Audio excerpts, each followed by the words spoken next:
Hello and welcome back to एसिस learning platform. तो कैसे हैं आप सब लोग? आई होप सब लोग अच्छे होंगे, मज़े कर रहे होंगे और अपने माँ बाप का नाम रोशन कर रहे होंगे। अभी पिछली क्लास में हमने हार्मोनिक प्रोग्रेशन एचपी ख़त्म कर लिया है और अब बारी है तीनों मीन्स के बारे में पढ़ने के लिए। देखो, अगर आपने मेरी क्लास डिटेल्स में देखते आ रहे हैं तो स्टैट्स में भी मैं ये टॉपिक पढ़ा चुका हूँ, बट इट्स माई ड्यूटी कि अगर उसका लिंक यहाँ पे भी है तो उसको एक बार थोड़ा सा रिपीट कर देते हैं। क्या है कि तीन टाइप के मीन्स हमने पढ़ लिए हैं: अर्थमेटिक मीन्स, ज्योमेट्रिक मीन्स और हार्मोनिक मीन्स। और इन तीनों में ही आपस में कुछ रिलेशंस बनते हैं, कुछ इक्वेशंस बनती हैं या कुछ पैटर्न बनता है, और वो पैटर्न पढ़ना हमें जरूरी है हमारे लिए। ठीक है, तो ये कह सकते हैं कि हम अर्थमेटिक मीन, ज्योमेट्रिक मीन और हार्मोनिक मीन के बारे में या उनके इंटर रिलेशनशिप हम पढ़ना चाहते हैं। अगर सबसे पहली प्रॉपर्टी या सबसे पहला रिलेशन देखे तो वो बनता है arithmetic mean, geometric mean and harmonic mean of any data और ऑलवेज इन ए जीपी। इस लाइन का मतलब क्या है? इस लाइन का मतलब ये है कि आप कोई भी नंबर्स ले लीजिए, डजेंट मैटर वो एपी में है, सीक्वेंस में है, सीरीज में है, क्या है, आप कोई भी नंबर्स ले लीजिए, 3, 4, 5, 10, 15, 20 जो भी लेना चाहते हैं, उस डाटा का आप अर्थमेटिक मीन निकाल लीजिए। अर्थमेटिक मीन कैसे निकालना है? सबको ऐड करना है और जितने भी आपके नंबर्स हैं उतने से डिवाइड कर देना है। ज्योमेट्रिक मीन कैसे निकालना है? सभी को, उन सभी नंबर्स को मल्टीप्लाई कर दीजिए और पावर 1/n कर दीजिए। जितनी, अगर 10 नंबर लिए हैं तो पावर 1/10 हो जाएगी। अगर 20 नंबर्स का ज्योमेट्रिक मीन निकाल रहे हैं तो पावर 1/20 हो जाएगी।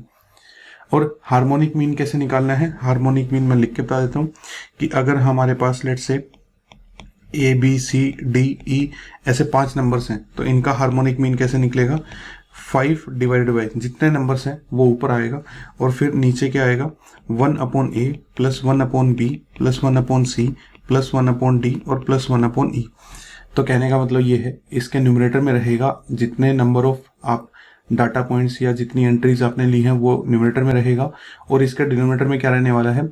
जो भी आपके नंबर्स हैं उन सभी का रेसिप्रोकल का सम, सभी के रेसिप्रोकल्स का सम। ठीक है, तो इस तरीके से आपने मान लो तीनों चीजें निकाल ली हैं किसी भी डाटा की। ठीक है, तो उस डाटा के तीनों चीजें, अर्थमेटिक मीन, ज्योमेट्रिक मीन और हार्मोनिक मीन, आपस में एक पैटर्न बनाएंगे और उस पैटर्न का नाम रहेगा ज्योमेट्रिक प्रोग्रेशन। यानी कि वो आपस में तीनों एक जीपी सीरीज फॉर्म क्रिएट करेंगे। मैं एक एग्जांपल लेता हूं आपके सामने। जैसे कि मैंने 4 नंबर ले लिए, 1, 2, 4 और 8। ये मेरे 4 नंबर्स हैं। अगर मैं इनका अर्थमेटिक मीन निकालूं तो अर्थमेटिक मीन कितना होगा? 1 + 2 + 4 + 8 डिवाइडेड बाई 4। तो ये हो जाएगा हमारे पास 8 और 4 12 और 3 15/4। अर्थमेटिक मीन हो गया। अगर मैं इनका ज्योमेट्रिक मीन निकालूं तो ज्योमेट्रिक मीन कितना आएगा? 1 × 2 × 4 × 8 और पावर 1/4। तो इसको मैं लिख सकता हूं कितना? 4 2 = 8 और 8 64, 64 पावर 1/4। या इसको मैं लिख सकता हूं कितना? 2 पावर 6 और पावर 1/4। यानी कि इसको मैं लिख सकता हूं 2 पावर 3/2। ठीक है, ये मेरा ज्योमेट्रिक मीन हो गया। और अगर मैं इसकी बात करूं, किसकी? इसके हार्मोनिक मीन की, तो हार्मोनिक मीन कैसे निकाल सकता हूं मैं? हार्मोनिक मीन निकाल सकता हूं 1/4, 1 + 1/2 + 1/4 और प्लस 1/8। ठीक है, तो एक बार थोड़ा सा कैलकुलेट कर लेते हैं। 4 डिवाइडेड बाय, यहाँ पे एलसीएम लेना पड़ेगा, सबका एलसीएम 8 आएगा, तो 8 + 4 + 2 + 1 हो जाएगा। ठीक है, और ये हमारे पास कितना आ जाएगा? 4/15/8। तो बाई 8 यहाँ पे 8 यहाँ पे चला जाएगा, तो ये हो गया 32/15। तो मैं जो आपको बात बता रहा था फर्स्ट प्रॉपर्टी में, वो फर्स्ट प्रॉपर्टी में ये बात बता रहा था कि तीनों नंबर कौन कौन से हैं? पहला नंबर हमारा अर्थमेटिक मीन, दूसरा नंबर हमारा ज्योमेट्रिक मीन। ठीक है, ज्योमेट्रिक मीन कितना आया था हमारा? 2⁻³ और तीसरा नंबर हमारा 32/15। ये तीनों जो नंबर होंगे ये किस में होंगे? एक जीपी में होंगे। जीपी कहने का मतलब ये है कि अगर आप सेकंड नंबर को फर्स्ट नंबर से डिवाइड करते हैं, थर्ड नंबर को सेकंड नंबर से डिवाइड करते हैं, तो ये जो रेशियो आएगी ये आपकी इक्वल आएगी यहाँ पे। ठीक है, एक बार करके देख लेते हैं कि क्या ऐसा है या नहीं है। ठीक है, तो एक बार यहाँ पे करके देख लेते हैं। देखिए, अगर मैं यहाँ पे कैलकुलेट करूँ A2/A1, तो मेरा A2 क्या है? मेरा A2 है 2⁻³ और डिवाइडेड बाय A1 कितना है 15 और 4 यहाँ पे आ जाएगा मल्टीप्लाई में, तो इसको मैं बोल सकता हूँ 4 × 2⁻³ और डिवाइड बाय 15। इसी तरीके से मैं क्या कर सकता हूँ, अगर मैं थर्ड नंबर को सेकंड नंबर से डिवाइड करूँ तो वो रेशियो कितनी आएगी 32 डिवाइड बाय 15 और इसको डिवाइड करना है हमें 2⁻³ से, तो ये कितना हो जाएगा हमारे पास, ये हमारे पास हो जाएगा 32 डिवाइड बाय 15 × 2⁻³²। ठीक है, अब इनको कंपेयर कैसे करें, कंपेयर हम ऐसे कर सकते हैं इनको कि ये जो है हमारे पास, इसको हम लिख सकते हैं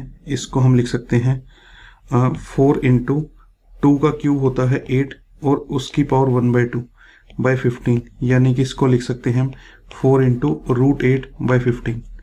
ठीक है, और इसको थोड़ा सा सिंप्लीफाई करें तो ये हमारे पास हो जाएगा 32 डिवाइडेड बाय 32 को भी क्या लिख लेते हैं हम 32 को 4 × 8 लिख लेते हैं और 15 और 2 की पावर 3/2 का मतलब हो गया √8। ठीक है, और अगर हम यहाँ पे देखें तो 4/15 और इन दोनों को कैंसिल करके ऊपर √8 बढ़ जाएगा। आप देखिए दोनों जगह से जो हमारी कॉमन रेशो आ रही है, दोनों जगह से कॉमन रेशो बराबर आ रही है। तो आप कोई भी डाटा ले लीजिए, उनका तीनों वैल्यूज निकालिए, उसी डाटा का आप अर्थमेटिक मीन निकालिए, उसी डाटा का आप ज्योमेट्रिक मीन निकालिए, उसी डाटा का आप हार्मोनिक मीन निकालिए। ये तीनों जो होंगे एक जीपी में होंगे, ये तीनों एक जीपी फॉर्म करेंगे आपस में। ठीक है, ये थी हमारी पहली प्रॉपर्टी। अच्छा, अगर तीनों हमारे जीपी में हैं तो फिर ये बात भी होनी चाहिए। मैं क्या कह रहा हूँ, ए, जी और एच। ए का मतलब क्या है अर्थमेटिक मीन, जी का मतलब क्या है ज्योमेट्रिक मीन और एच का मतलब क्या है हार्मोनिक मीन। ये आपकी कौन सी सीक्वेंस बना रहे हैं, ये आपकी सीक्वेंस बना रहे हैं ज्योमेट्रिक प्रोग्रेशन। और ज्योमेट्रिक प्रोग्रेशन में हमने एक बात पढ़ी है, जब भी 3 नंबर्स आपके जीपी में होते हैं तो बीच वाले का स्क्वायर पहले और तीसरे का प्रोडक्ट होता है। ज्योमेट्रिक प्रोग्रेशन में ये प्रॉपर्टी है, जब भी 3 नंबर्स जीपी में होते हैं तो बीच वाले का square is equal to first और थर्ड का प्रोडक्ट। तो यहाँ से हम कह सकते हैं इस बीच वाले का square G square is equal to पहले और तीसरे का प्रोडक्ट होगा। तो ये आपको ध्यान रखना है, क्या ज्योमेट्रिक मीन का अगर आप स्क्वायर करते हैं तो वो किसके प्रोडक्ट के इक्वल होगा, अर्थमेटिक मीन और हार्मोनिक मीन के प्रोडक्ट के इक्वल होगा। ये आपको ध्यान रखना है। ठीक है, तो ये वाली बात आपको समझ में भी आ जानी चाहिए अब, और आपको याद भी रहनी चाहिए। ठीक है, ये हमारी हुई पहली प्रॉपर्टी। दूसरी प्रॉपर्टी देखते हैं। दूसरी प्रॉपर्टी कहती है कि जो हमारे अर्थमेटिक मीन, ज्योमेट्रिक मीन और हार्मोनिक मीन, ये जो AGH है, ये मेरा क्या है, ये मेरा अर्थमेटिक मीन है, ये मेरा ज्योमेट्रिक मीन है और ये मेरा हार्मोनिक मीन है।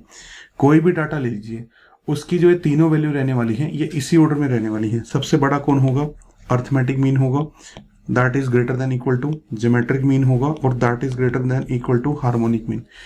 ठीक है, अभी जैसे मैंने एक डाटा लिया था, उसकी तीनों वैल्यूज कैलकुलेट करी थी, वो तीनों वैल्यूज आप रिवाइंड करके देखिए, उसमें सबसे बड़ी वैल्यू अर्थमेटिक मीन ही रहेगी, बीच में जो रहेगी इंक्रीजिंग डिक्रीजिंग ऑर्डर में वो बीच में ज्योमेट्रिक मीन रहेगा और सबसे छोटी वैल्यू जो उनमें होने वाली है वो होने वाली है हार्मोनिक मीन। ठीक है, तो आप उनको कंपेयर करके देखिए।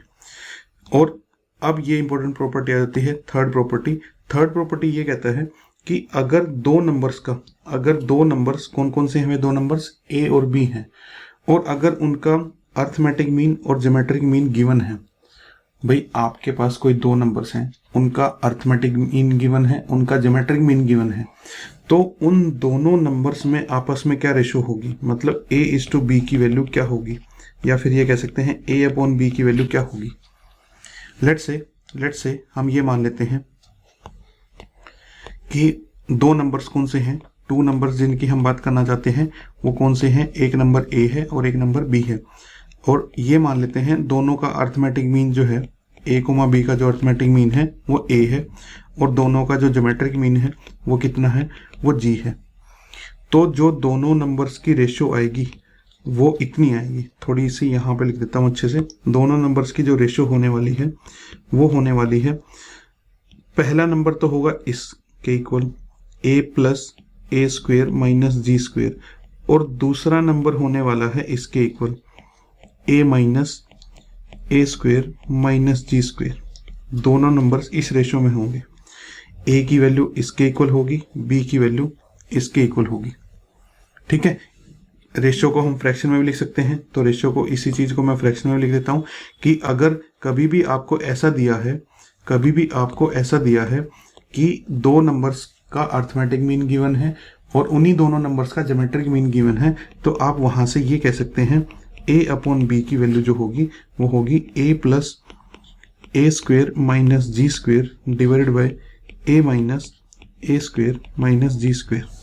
ठीक है, पहला नंबर जो इक्वल होगा वो किसके इक्वल हो जाएगा, a plus root of A square minus G square के इक्वल हो जाएगा, और दूसरा नंबर जो है b वो किसके इक्वल कह सकते हैं, वो कह सकते हैं a minus root of A square minus G square के इक्वल। ठीक है, ये चीज है। चलिए, अच्छा, कभी कभी ये एक्सप्रेशन जो है एनडीए के प्रीवियस ईयर क्वेश्चंस में भी देखने को मिलेगी, एनसीईआरटी में भी देखने को मिलेगी। कोई भी कम्पिटिटिव एग्जाम है जहां पे एपी जीपी एचपी है, वहां पे आपको ये एक्सप्रेशन जरूर क्वेश्चंस के फॉर्मेट में देखने को मिलेगी। ये एक्सप्रेशन में अगर इस बॉक्स में जो भी लिखा है उसमें मैं अगर एन की वैल्यू 0 डालूं, ठीक है, तो जो मेरे को मिलेगा वो क्या मिलेगा, अर्थमेटिक मीन मिलेगा। किस किस का, ए और बी का। मैं आपको बताता हूं कैलकुलेट करके।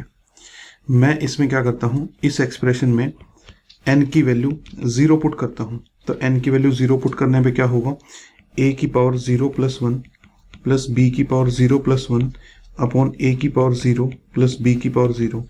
ये कितना हुआ, a प्लस b और अपॉन में 1 प्लस 1 यानी कि a प्लस b अपॉन में 2। ये किसके इक्वल हुआ, ये तो a और b का अर्थमेटिक मीन है कि नहीं है। तो अगर मैं इस एक्सप्रेशन में n इज इक्वल टू 0 डाल देता हूं तो ये एक्सप्रेशन जो आंसर देगी वो क्या देगी, अर्थमेटिक मीन देगी। किसका किसका, a और b का। इसी एक्सप्रेशन में अगर मैं n की जगह क्या डाल देता हूं, n की जगह अगर मैं माइनस हाफ डाल देता हूं, ठीक है, तो अगर मैं इस एक्सप्रेशन में n की जगह माइनस हाफ पुट कर देता हूं तो मेरे को जो एक्सप्रेशन मिलेगी वो देखते हैं क्या मिलती है। a की पावर -1/2 प्लस 1 प्लस बी की पावर -1/2 प्लस 1 अपॉन ए की पावर -1/2 और प्लस बी पावर -1/2। तो इसको थोड़ा सा सिंप्लीफाई करें तो हमें दिखेगा a की पावर 1/2 प्लस बी की पावर 1/2 अपॉन 1 अपॉन ए की पावर 1/2। ठीक है, कभी भी हमारे पास a की पावर -m है तो उसको हम 1 अपॉन ए की पावर m लिख सकते हैं। तो मैंने a की पावर -1/2 को क्या लिख दिया, 1 अपॉन ए की पावर 1/2। ठीक है, फिर आगे आ जाएगा 1 अपॉन बी की पावर 1/2 हो गया। तो अब इसको हम क्या करते हैं, देखो पावर 1/2 को, a की पावर 1/2 को मैं क्या लिख सकता हूँ, रूट ए लिख सकता हूँ। तो ऊपर आ गया root A plus root B और नीचे आ गया 1 upon root A plus 1 upon root B. नीचे वाले का एलसीएम अगर मैं लूँ, नीचे वाले का एलसीएम लूँ तो क्या मिलेगा मेरे को, root A plus root B divided by यहाँ पे मिलेगा रूट ए बी। ठीक है, दोनों मल्टीप्लाई हो जाएंगे, रूट ए और रूट बी आपस में मल्टीप्लाई हो जाएंगे तो रूट ए बी मिलेगा। तो ये इससे क्रॉस मल्टीप्लाई, ये इससे क्रॉस मल्टीप्लाई, और मेरे पास क्या आ जाएगा, रूट बी प्लस रूट ए आ जाएगा। ये दोनों इससे कैंसिल हो जाएंगे, ये सबसे ऊपर चला जाएगा तो मेरे पास क्या आएगा, रूट ए बी आ जाएगा। और ये किसके इक्वल है, ये तो हमारा ज्योमेट्रिक मीन है किस किस का, a, b का। तो इस एक्सप्रेशन में जब आप n की वैल्यू -1/2 डालेंगे तो वो क्या देगा आपको, ज्योमेट्रिक मीन देगा। किसका किसका, ऑफ a, b, a और b का ज्योमेट्रिक मीन देगा। अब बात करते हैं थर्ड। अगर इसी एक्सप्रेशन में मैं n की जगह क्या पुट करूं, -1 पुट करूं तो ये जो एक्सप्रेशन बन जाएगी ये हार्मोनिक मीन बन जाएगी। देखते हैं कैसे बनती है। n की जगह अगर -1 पुट किया तो -1 प्लस 1 प्लस बी की power -1 plus 1 upon A power -1 plus B power -1, और ये हमारे लिए बन जाता है a power 0 plus b power 0 upon 1 upon A plus 1 upon B. ये बन जाता है 1 plus 1 upon a plus B upon A B. नीचे वाले का मैंने इन दोनों का एलसीएम लिया, तो ए बी आया और क्रॉस मल्टीप्लाई करके ऐड कर दिया। ये कितना बन गया, 2 upon A plus B upon A B. ये यहाँ पे चला जाएगा तो फाइनली क्या मिलेगा, 2ab अपॉन में a प्लस बी। और ये किसके इक्वल है, ये हार्मोनिक मीन के इक्वल है। ठीक है, तो ये सेम एक्सप्रेशन n की अलग अलग वैल्यू के लिए अलग अलग मीन्स को रिप्रेजेंट करती है। तो आपसे एनडीए में या किसी भी कॉम्पिटेटिव एग्जाम को ले लीजिए आप, उसमें ये पूछा जाएगा, आपके सामने ये एक्सप्रेशन लिखी रहेगी और बोलेगा कि इसको ज्योमेट्रिक मीन बनाना है तो n को क्या रखना चाहिए, या उल्टा पूछ लेगा कि इसको अगर n की वैल्यू -1 रखा तो ये कौन से टाइप का मीन बनेगा, अर्थमेटिक मीन बनेगा, ज्योमेट्रिक मीन बनेगा या हार्मोनिक मीन बनेगा। ठीक है, तो वहां से मैंने तीनों के प्रूफ भी बता दिए हैं और आपको ये रिजल्ट एज ए ये कह सकते हैं फॉर्मूला भी याद रखना है कि हाँ n की किस वैल्यू के लिए क्या ये रिप्रेजेंट करता है। ठीक है, चलिए भाई देखो, अगर आप भूल भी जाते हो तो जिस तरीके से मैंने तीनों के प्रूफ बताए वो फटाफट आप कैलकुलेट करके देख सकते हैं। आपको ए और बी की फॉर्म में कैलकुलेट नहीं करना तो कोई 2 नंबर ले लीजिए, उनकी फॉर्म में कैलकुलेट करके देख लीजिए। आपने 2 और 4 ले लिया या 2 और 16 ले लिया, ऐसा कुछ ले लिया, आपने कोई भी 2 नंबर ले लिए और उनकी फॉर्मेट में आपने उनको देख लिया कि n की वैल्यू 0 रखने से इसमें क्या आ रहा है, n की वैल्यू -1/2 रखने से क्या आ रहा है और n की वैल्यू -1 रखने से क्या आ रहा है। ठीक है, चलिए फिर हमारे पास ये क्वेश्चन आ जाता है। ये क्वेश्चन कहता है if h and g are harmonic and geometric mean of two numbers m and n respectively। ठीक है, रिस्पेक्टिवली वर्ड ऐड कर देते हैं यहाँ पे। तो और साथ में ये भी गिवन है कि 5 times of harmonic mean is equal to 4 times of geometric mean. तो इन दोनों में से क्या ट्रू होगा? भाई क्वेश्चन में ऐसा गिवन है कि 2 नंबर्स हैं m और n, उन दोनों का जब हार्मोनिक मीन निकाला तो वो h आया, उन दोनों का जब ज्योमेट्रिक मीन निकाला तो वो वैल्यू आई g। ठीक है, और साथ में ये भी गिवन है एंड कि 5 times of harmonic mean is equal to 4 times of geometric mean. तो क्या हम इससे ये बात बोल सकते हैं हार्मोनिक मीन और ज्योमेट्रिक मीन की जो रेशियो आने वाली है वो 4/5 आने वाली है, या फिर थोड़ी देर के लिए हम ये मान लेते हैं h किसके इक्वल है, 4 के इक्वल है, g किसके इक्वल है, 5 के इक्वल है। तो क्या आप बता सकते हैं a किसके इक्वल होगा? अगर कोई डाटा है जिसका हार्मोनिक मीन 4 है, ज्योमेट्रिक मीन 5 है, तो क्या आप उसके थर्ड वैल्यू यानी कि थर्ड टाइप का मीन, अर्थमेटिक मीन कैलकुलेट कर सकते हैं? अभी हमने सबसे पहली प्रॉपर्टी पढ़ी थी, सबसे खास वो ये थी कि a g h तीनों किस में होते हैं, एक जीपी में होते हैं, और जीपी में होने की वजह से G square is equal to A H का रिलेशन बनता है इनके बीच में। अब देखो हमें जी पता है, एच पता है, तो क्या अर्थमेटिक मीन की वैल्यू नहीं निकाल सकते? बिल्कुल निकाल सकते हैं। देखिए निकालते हैं, मैं यहाँ पे g की वैल्यू 5 पुट कर देता हूँ तो ये 25 हो जाएगा। a निकालना है और h को मैं 4 पुट कर देता हूँ, तो अर्थमेटिक मीन या a की वैल्यू, खाली a लिख लेते हैं, a की वैल्यू जो हो जाएगी वो कितनी हो जाएगी 25/4। 25/4। ठीक है, तो ये मेरे पास आ गए। ठीक है, तो इनको यहाँ रख लेते हैं। ओके, तो अब मेरे पास तीनों वैल्यूज पता है, जो m और n है, जो मेरे पास m और n है उनका मेरे को अर्थमेटिक मीन भी पता है, वो है 25/4। उनका मेरे को ज्योमेट्रिक मीन भी पता है m और n का। ठीक है, वो कितना है, वो हमारे पास 5 है। तो m और n के बारे में क्या कह सकते हैं? चारों ऑप्शंस m और n के बारे में दिए हुए हैं। तो एक और हमने प्रॉपर्टी पढ़ी थी, वो ये पढ़ी थी m और n की जो रेशियो है वो कितनी आएगी, a plus root of a square minus G square divided by a minus root of a square minus G square. ये हमने पढ़ी थी। तो इसी में ये दोनों वैल्यूज पुट कर देते हैं, अर्थमेटिक मीन और ज्योमेट्रिक मीन की वैल्यू, तो दोनों नंबर्स की रेशियो आ जाएगी। करके देखते हैं पुट क्या क्या करना है हमें। ठीक है, तो इसको यहाँ से साइड से स्टार्ट करते हैं। तो यहाँ पे a की वैल्यू हम पुट करते हैं 25/4 प्लस a स्क्वेयर हो जाएगा 625/16 माइनस g की वैल्यू हो जाएगी 25, और डिवाइड में सेम ही है, बस माइनस आएगा।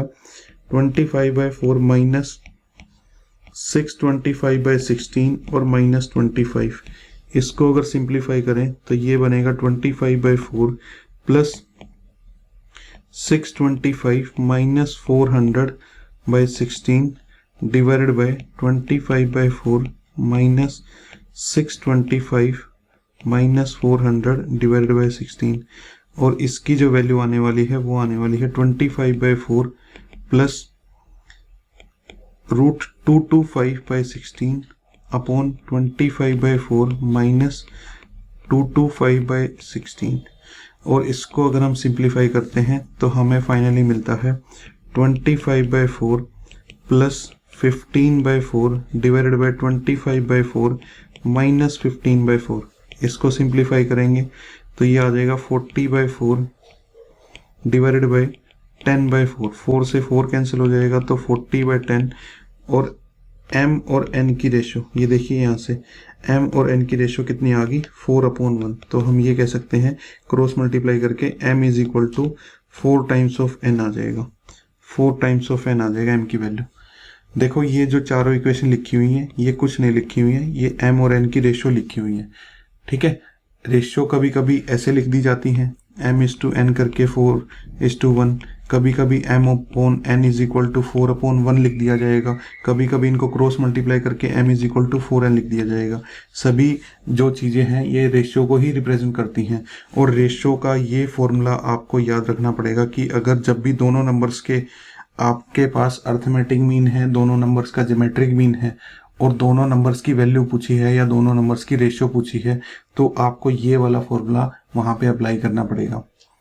ठीक है, तो इस तरीके से आप ये क्वेश्चन कर सकते हैं।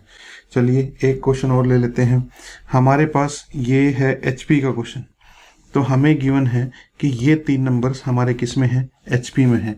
तो HP मैंने आपको बताया था जब भी आप HP देखो तो कोशिश करो उसको AP में कन्वर्ट करने की। ठीक है, अगर ये तीनों नंबर्स AP में हैं तो इनका रेसिप्रोकल B+C, C+A और A+B ये किस में होंगे, ये AP में होंगे। ठीक है, और AP का आप क्वेश्चन कैसे सोल्व कर सकते हैं, कोई AP मान लीजिए अपने मन में। ठीक है, तो मैंने मान लिया कि ये 1 2 3 के इक्वल है। ठीक है, ये मैंने कौन सी AP ले ली, 1 2 3 ले ली। तो उस हिसाब से कंपेयर करूं तो B+C की वैल्यू 1 होनी चाहिए, C+A की वैल्यू 2 होनी चाहिए और A+B की वैल्यू 3 होनी चाहिए। ठीक है, अगर मैं इन तीनों को ऐड कर दूं तो देखो 2 बार B है, 2 बार A है और 2 बार C है, तो 2 times of A plus B plus C किसके इक्वल आ जाएगा, तीनों को ऐड करेंगे तो 6 आ जाएगा, यानी कि A plus B plus C की वैल्यू कितनी आ गई, 3 आ गई। अब क्या कर सकते हैं, अब हम देखते हैं तीनों इक्वेशंस को कंपेयर करके। ठीक है, पहली इक्वेशन में आप देखिए अगर B प्लस C की वैल्यू 1 है तो A कितना बचा, A की वैल्यू 2 बची। ठीक है कि नहीं है, इस तरीके से आप वैल्यू कैलकुलेट कर सकते हैं। दूसरी इक्वेशन देखिए, दूसरी इक्वेशन में अगर C प्लस A की वैल्यू 2 है तो यहाँ से B प्लस B की वैल्यू कितनी आती है, भाई आप ये देखिए ना, C प्लस A 2 है तो C प्लस A आपका 2 है, तो बचा हुआ पार्ट B कितना होगा, B 1 हो जाएगा। ठीक है, इस तरीके से। और लास्ट में अगर हम देखते हैं, लास्ट में अगर हम देखें A प्लस B की वैल्यू 3 है, तो A प्लस B की वैल्यू 3 है, तो वहाँ से C के पास क्या बचता है, C के पास कुछ नहीं बचता, C इज इक्वल टू 0 आ जाता है। ठीक है, देखो मैं ये वाली AP लेके कर रहा हूँ, आप कोई भी AP लेके कर सकते हो, आप बिना AP लेके भी कर सकते हो, सिंबल्स की फॉर्म में A प्लस D और जो है आप A प्लस 2D या A माइनस D ऐसा कुछ भी आप एजम्पशन करके कर सकते हो। बट मैं हमेशा प्रीफर करता हूँ कि आप AP या GP HP का कोई क्वेश्चन है तो उसको क्यों ना अपनी ही कोई AP एज्यूम कर लो जो उस कंडीशन को फिट करती हो, और फिर दोनों स्टेटमेंट्स को मैं चेक करूंगा। ठीक है, अब देखो मेरी इस कैलकुलेशन के हिसाब से फाइनली क्या आया मेरे पास, फाइनली मेरे पास ये आया है कि ABC की वैल्यू ये फिक्स हो गई है मेरी। अब ये बताइए ABC क्या आपको AP में दिखाई दे रहे हैं, 2,1,0, 2,1,0 ये बिल्कुल AP में है क्योंकि इनका कॉमन डिफरेंस कितना आ रहा है, -1 आ रहा है, तो ये AP में तो है ही, तो पहली स्टेटमेंट ट्रू हो जाती है। सेकंड स्टेटमेंट कैसे ट्रू कर सकते हैं भाई, सेकंड स्टेटमेंट हमें चेक करना है B प्लस C का whole square, B plus C का होल स्क्वायर। ठीक है, तो B प्लस C कहाँ है, B प्लस C ये रहा। अच्छा, B प्लस C को हमने क्या माना था 1, C प्लस A को क्या माना था 2 और A प्लस B को क्या माना था 3, तो B प्लस C का स्क्वायर हुआ 1 का स्क्वायर, ये हुआ हमारे पास 2 का स्क्वायर और ये हमारे पास हुआ 3 का स्क्वायर। 1 का स्क्वायर हुआ 1, 2 का स्क्वायर 4 और 3 का स्क्वायर 9। क्या ये हमारे पास GP में है, क्या ये GP में है, नहीं। देखने से बहुत बच्चे इसको बोल देंगे GP में है, यहाँ से यहाँ 4/1 करें तो रेशियो 4 आ रही है, इसकी रेशियो करें तो 9/4 आ रही है, ये आपस में इक्वल नहीं है, कॉमन रेशियो इक्वल नहीं आ रही है, तो ये जीपी में नहीं है। तो यहाँ से हमारा आंसर हो जाता है ओनली वन स्टेटमेंट। ठीक है, तो इस तरीके से मैं बताना चाहता हूँ आपको इस क्वेश्चन का एग्जांपल लेके। ये एनडीए का ही प्रीवियस ईयर क्वेश्चन है कि एपी जीपी का अगर एचपी का क्वेश्चन है, पहली बात तो अगर एचपी का क्वेश्चन है तो उसको एपी में कन्वर्ट कीजिए। ठीक है, कन्वर्ट नहीं हो रहा है तो आप एचपी के लिए 2 3 6 ये 3 नंबर्स एचपी में हैं, इनको अज्यूम करिए। वहाँ पे देखो, यहाँ पे सिर्फ 3 नंबर्स दिए हुए हैं, तो इसकी जगह आप 2,3,6 भी अज्यूम करके अपनी कैलकुलेशन को आगे बढ़ा सकते हैं। ठीक है, लेकिन मैंने इसलिए यहाँ पे दूसरी चीज़ें यूज़ करी। दूसरी चीज़ें मैंने क्या यूज़ की, मैंने ये देखा ये तीनों नंबर्स ऑलरेडी रेसिप्रोकल में लिखे हुए हैं और ये किस में है, एचपी में। तो इनका रेसिप्रोकल का रेसिप्रोकल करूँगा तो नंबर सीधे सीधे मिल जाएंगे और वो क्या आ जाएगी मेरी, वो एपी आ जाएगी। और एपी के लिए मैं कोई भी एपी अज्यूम कर सकता हूँ, 1 2 3 2 3 4 कुछ भी अज्यूम कर सकता हूँ। फिर आगे ए बी सी की वैल्यू निकाल ली ताकि उनको चेक कर सकूं मैं। ए बी सी की वैल्यू कैसे निकाली, देखो यहाँ पे तीनों को ऐड किया तो 2 times of A plus B plus C मिल गया मेरे को। ठीक है, तो ऐसे आप जुगाड़ लगा के क्वेश्चन को कर सकते हैं। जरूरी नहीं है कि जो उसका कंसेप्चुअल मेथड है सिर्फ उसी से करना है, शॉर्टकट सीखो, अपने खुद के शॉर्टकट बनाओ। ठीक है, तो चलिए अभी इस क्लास के लिए इतना ही। नेक्स्ट क्लास में जो है हम सीरीज पढ़ेंगे। अभी हमने तीनों टाइप की सीक्वेंस कंप्लीट कर ली है। कौन कौन से टाइप की सीक्वेंस पढ़ी है हमने, अर्थमेटिक प्रोग्रेशन, ज्योमेट्रिक प्रोग्रेशन और हार्मोनिक प्रोग्रेशन। ये था सीक्वेंस। अब हम पढ़ेंगे सीरीज क्या होती है। ठीक है, तो वो नेक्स्ट क्लास में पढ़ेंगे। Till then keep smiling and keep learning. Thank you.